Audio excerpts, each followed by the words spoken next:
Ya, pemirsa, kembali dilapor polisi pemirsa sejumlah pedagang pasar Desa Pon, Kecamatan Seibamban, Serdang Bedagai, Sumatera Utara ini nyaris terlibat bentrok dengan petugas Satpol PP. Iya, dan para pedagang ini tidak terima karena lapak dagangan mereka ini dibongkar petugas.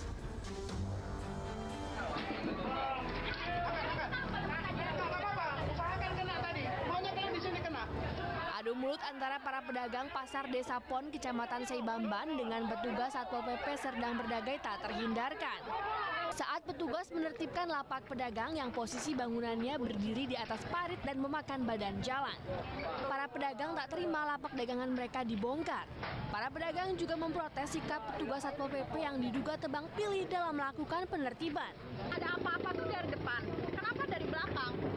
Emang tadi saya dengar selentingan, bakal ada penggusuran dari belakang duluan loh. Kenapa nggak dari depan? Karena kan di depan itu kan permanen.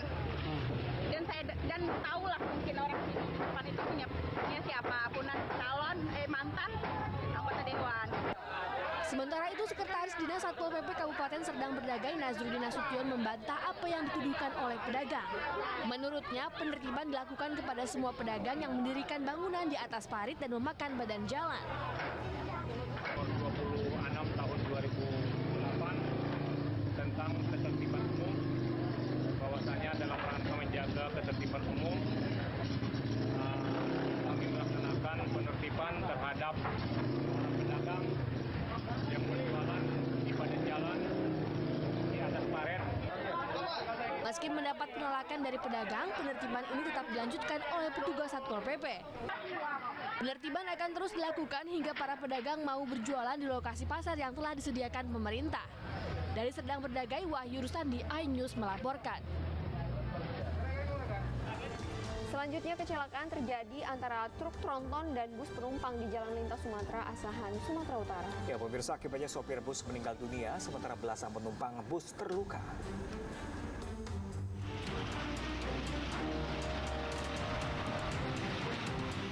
Kecelakaan maut antara bus dan truk terjadi di Jalan Lintas Sumatera, Kisaran, Asahan, Sumatera Utara. Akibatnya, bus rusak berat setelah dihantam truk tronton bermuatan sembako. Kejadian berawal saat bus melaju dari arah Dumai menuju Pematang Siantar.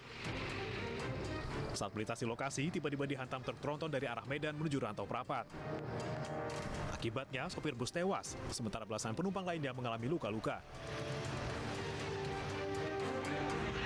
Penumpang yang terluka-luka ada nggak, Kak, tadi? Ada. Ada juga ya? Ada berapa orang kakak penumpang dari dalam itu? Tahu nggak hitung lagi. Nggak hitung. Itu lagi berat. Penumpang yang luka telah dirawat di Rumah Sakit Wira Husada. Sementara kasus kecelakaan ditangani unit Laka Lantas Polres Asahan. Dari Asahan, Sumatera Utara, Ulil Amri, iNews melaporkan. Pemerintah Kota Bekasi tidak menutup kemungkinan untuk menutup lampu merah CBD di Jalan Alternatif Cibubur. Nah, pemirsa, ini sementara itu pemirsa, keluarga korban kecelakaan maut truk Pertamina bersama sejumlah ojek online menggelar tabur bunga di lokasi kejadian.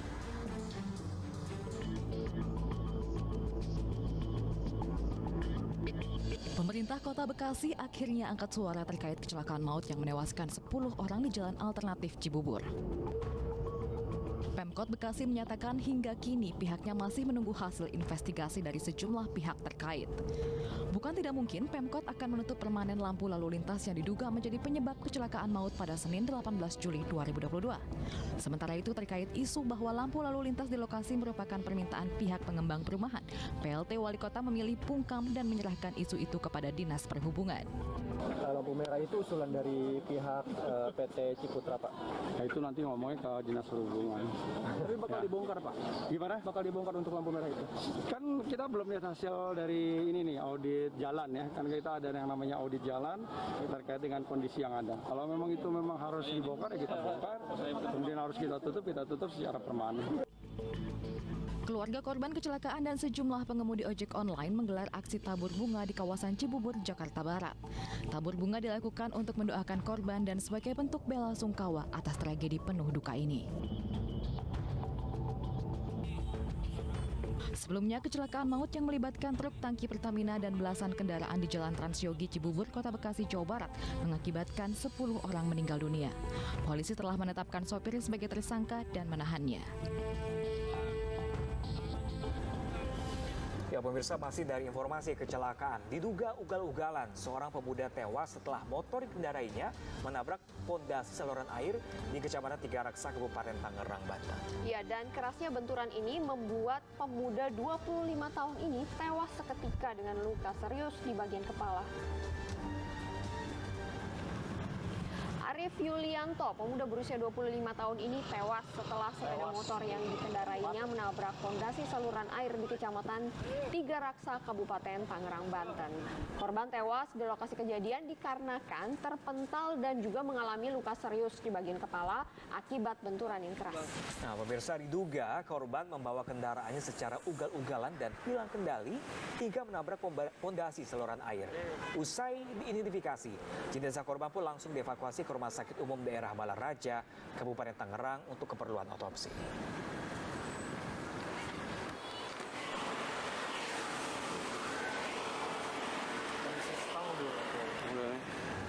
Sementara itu pemirsa, kurang dari sepekan sejumlah pemuda komplotan geng motor diringkus tim Macan Satreskrim Polresta Jambi. Ya, dan petugas Polres Metro Tangerang Kota merazia sepeda motor modifikasi. Salah satunya adalah sepeda motor dirazia karena memiliki lebar hampir 1 badan jalan.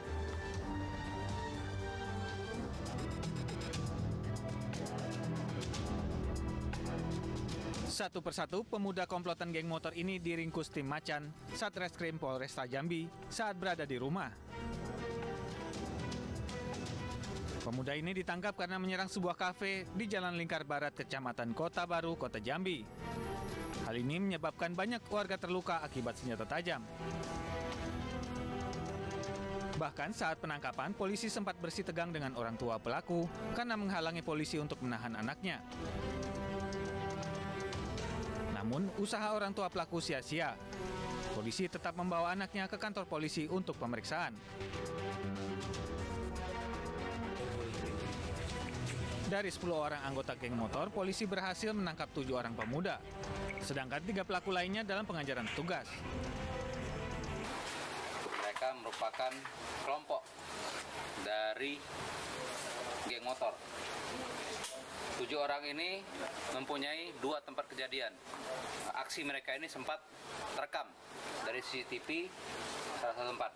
Sasarannya yaitu anak-anak seusia mereka yang sedang mengendarai motor ataupun keluar malam.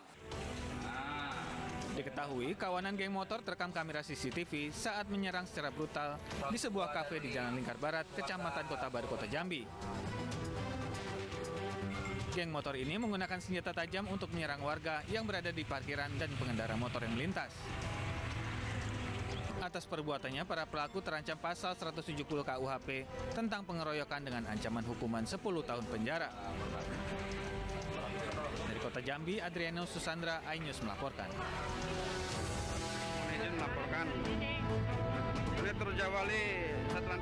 Sepeda motor modifikasi ini dirazia petugas Polres Metro Tangerang Kota. Sepeda motor dirazia karena memiliki lebar hampir 1 badan jalan. Kendaraan pun diamankan petugas karena merusakkan dan juga membahayakan pengguna jalan. Selain itu, petugas Satlantas juga mengamankan sepeda motor yang parkir di trotoar jalan. Razia digelar di 3 titik lokasi, diantaranya di Jalan Tamrin Sudirman, Jalan Pintu Masuk Tol Buaran, dan Jalan Dan Mogot. Polisi menghentikan kendaraan roda 2 dan 4 untuk pengecekan kelengkapan surat kendaraan. Namun beberapa pengendara motor yang mencoba mengelabui petugas dengan berpura-pura kehabisan bensin dan mendorong motor di trotoar. Manakala ada parkir kendaraan yang notabene di bawah rambu-rambu larangan, langsung kita tindak, langsung kita tilang. Jika itu pengemudinya bandel, Dinas Perhubungan sudah menyiapkan derek untuk dilakukan penderekan. Razia digelar secara rutin oleh petugas Satlantas Polres Metro Tangerang Kota. Tujuannya agar pengendara selalu membawa kelengkapan surat kendaraan dan tidak parkir sembarangan. Bagi yang melanggar akan disanksi tilang. Kita beralih ke informasi lain, pemirsa. Polda Kalimantan Utara berhasil menggagalkan penyelundupan 47 kg sabu di perbatasan Tawau, Malaysia. Ya, dan polisi juga berhasil mengamankan 3 pelaku di lokasi dan sementara di Kepulauan Riau, narkotika serat 48,47 kg tak bertuan yang ditemukan di pesisir dimusnahkan.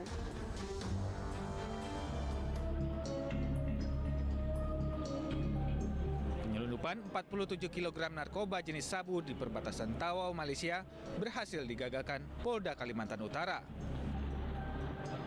Selain mengamankan narkoba jenis sabu, polisi juga mengamankan 3 orang pelaku yakni ND, AA, dan IH yang akan melakukan penyelundupan ke negara Malaysia. Penangkapan ini diawali dengan kecurigaan petugas terhadap paket teh yang dimasukkan ke dalam karung yang dibawa oleh ND. Petugas kemudian melakukan pemeriksaan dan mendapati narkoba di dalam karung. Dari pengakuannya, pelaku menerima imbalan Rp500 Malaysia atau 1,6 miliar rupiah yang akan diberikan setelah narkoba tiba di lokasi tujuan oleh EZ yang merupakan warga negara Malaysia. Wilayah Polda Kaltara berbatasan langsung dengan negara Malaysia, ada wilayah daratan dan wilayah perairan. Berpotensi terjadi 3 hal, perdagangan orang, narkoba, dan illegal trading. Nah, terkait dengan narkoba, sehingga kita melakukan operasi selain melakukan deteksi melalui IT, kita juga melakukan lidik secara manual. Dan kemarin dari Polsek Sebate dibimbing langsung sama Pak Kapolsek, dari data yang kita sampaikan bisa diamankan orang yang kita sampaikan datanya dan kita kembangkan menjadi 3 orang tersangka nanti. Sementara di Kepulauan Riau, Polres Kepulauan Anambas memusnahkan barang bukti narkotika jenis kokain seberat 48,4 kg tak bertuan yang ditemukan nelayan di pesisir pantai. Pemusnahan barang haram ini dilakukan dengan cara dilarutkan dengan air aki dan direbus kemudian dibuang ke dalam lubang galian. Narkotika kokain seberat 48,4 kg ini diduga berasal dari jalur Outport Limited atau perairan internasional wilayah Malaysia dan Thailand yang terbawa arus menuju perairan Kepulauan Anambas. Dari Kalimantan Utara dan Kepulauan Riau, Usman Condang, Afi Al-Rashid, iNews melaporkan. Pemirsa, belasan pelaku kejahatan di wilayah hukum Polres Lok Sumawe Aceh diamankan pihak kepolisian. Ya, dan informasi selengkapnya kami hadirkan usai jeda. Tetap bersama kami di Lapor Polisi. Anda lapor, kami sampaikan.